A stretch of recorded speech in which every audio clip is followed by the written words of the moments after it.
किरण शर्मा। हम मंजू शर्मा अपना YouTube channel पर सबको स्वागत करै छी, प्रणाम करै छी। और हम दोनों देवरानी जेठानी जा रहल छी पारो आरती पर गीत गाबा। अहाँ सब जरूर सुनब और कमेंट करके जरूर बताएब गीत केहन लागल। बहुत दर्द भरी गीत छै। आरती के मम्मी पापा पर की बीतैत हेतै, पारो आरती के मम्मी पापा पर। और अहाँ सब फुल वॉच करके जरूर सुनब। गीत निक लागल तो सबको कमेंट बॉक्स में जरूर बताएब। काका मीरा हो पारो आरती माई बाबू के गई प्यार में।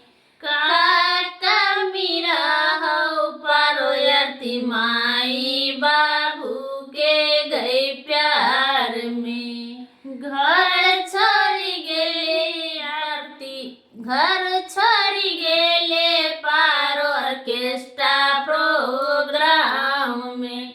घर छोड़ी गेले पारो ऑर्केस्ट्रा प्रोग्राम में। सोचले नकन को बूझले नकन को पारो माई बाबू के भी पतिया। बूझले नकन को पारो माई बाबू के भी पतिया।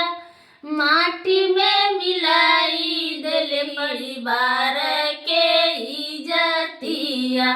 माटी में मिलाई दिल परिवार के इज्जतिया। रोटी रोटी गिनी गिनी माई पलल कौ। रोटी रोटी गिनी गिनी माई पलल कौ।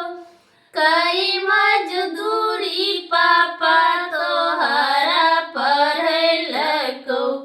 कई मजदूरी पापा तोहरा पढ़लकौ। की कमी रहे पारो माई बाबू के गई प्यार में।